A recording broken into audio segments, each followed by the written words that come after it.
Okay, so in this lecture, I want to step into thinking about emerging adulthood through sociological and cultural considerations. There's some developmental components that are going on, and we're going to dig into more of that in a couple of weeks.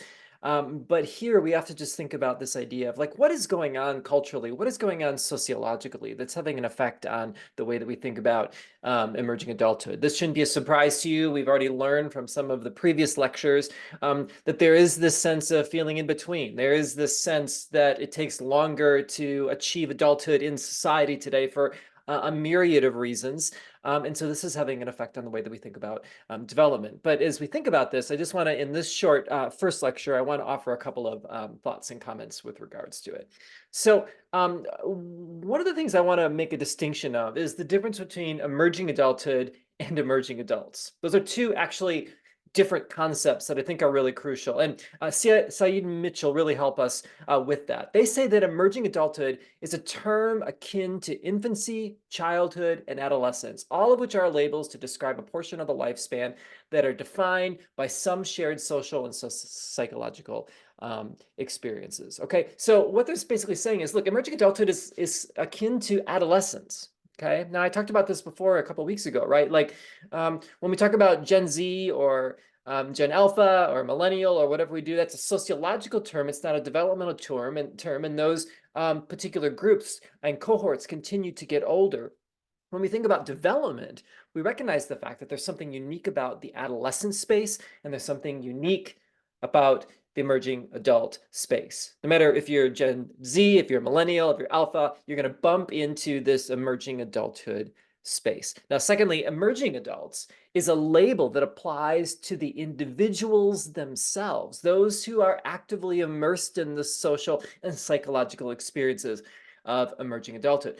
So this is something that's more particular. It's more individualistic. This is where, as you've heard me say in the class, I don't assume if you're in your 20s that you are an emerging adult. That's not for me to define. That is for you to self-identify. I can say, chances are, if you're in your 20s, you might be in the period of emerging adulthood of which you may experience some things, but it's up for you to define whether you are an emerging adult or an adult or what you want to call yourself. Okay, so again, let's think about this. So emerging adulthood is the period, and there's little debate about the sociological phenomenon of this, and emerging adults are the people who occupy emerging adulthood. Okay, so it's just great to sort of keep those in mind. We don't run around pointing at people saying you're an emerging adult and you're an emerging adult because you're in your 20s. No, you say there is this period of emerging adulthood of which the research seems to show that there are some shared experiences for those that are in their 20s of which you may identify. And this gives us the lenses then by which to talk with the people that we care for. Now, from Arnett's perspective, there's also some other things that he takes into account. He says that there's broad agreement that between countries, emerging adulthood is not universal. Okay, so just because it's happening in one part of the world doesn't mean it's happening exactly the same way in other parts of the world. But this can also be said, he would argue, for adolescence as well. We don't necessarily have adolescence in certain parts of the world compared to, say, Western culture. Also, for those countries where emerging adult is possible, there are variances in form and function. So what we have to recognize the fact is that as we think about this idea of emerging adulthood, it might be more prevalent in some parts of the world rather than others.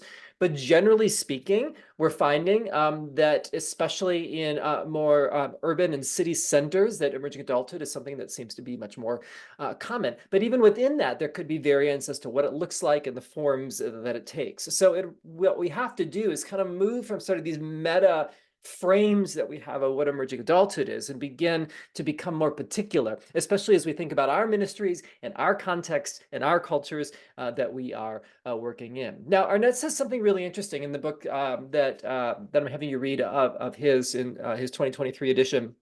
He says this, he goes, there are many emerging adulthoods. That is, many forms the experience of this life stage can take depending on nation, culture, social class, gender, religious group, okay?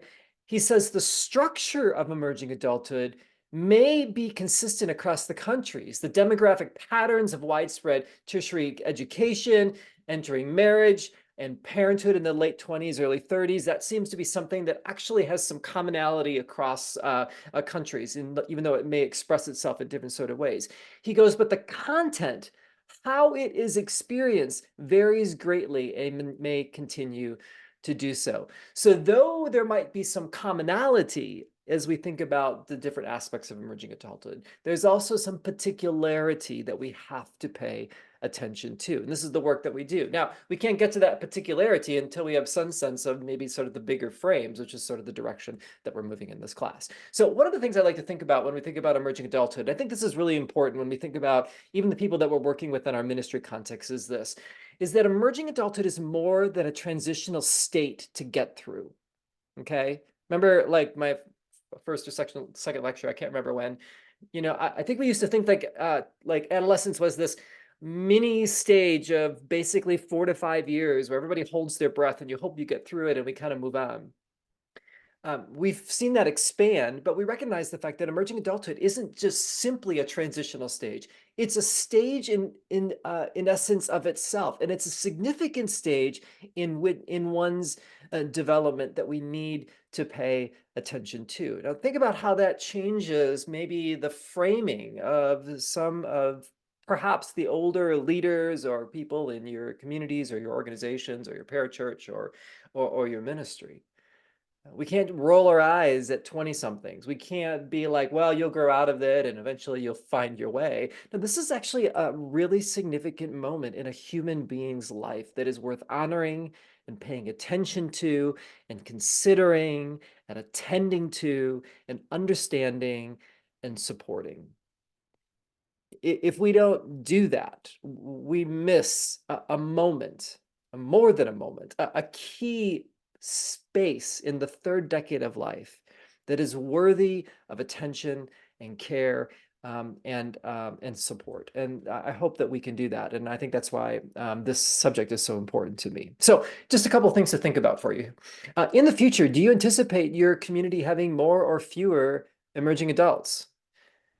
This is probably a really important question, given you think about hiring or your community or whatever you're doing. And then also, how might you and your community's view of future emerging adults shape your ministry and work now? What tracks do we have to lay to anticipate the fact that there are going to be emerging adults around that need support and understanding, and what does that begin to look like? It seems like that's a really, really important question, because I think too often, and I hear this a lot in a lot of ministry circles, is that we're trying to get emerging adults to fit into old structures. And the reality is those structures don't create space for emerging adults to flourish. And it seems as though we have some work to do, of which I'm excited for, because I believe there is possibility, and I believe in people like you. Okay, well, that's it for this lecture. I'm going to wrap it up. We'll see you at the next one. Peace.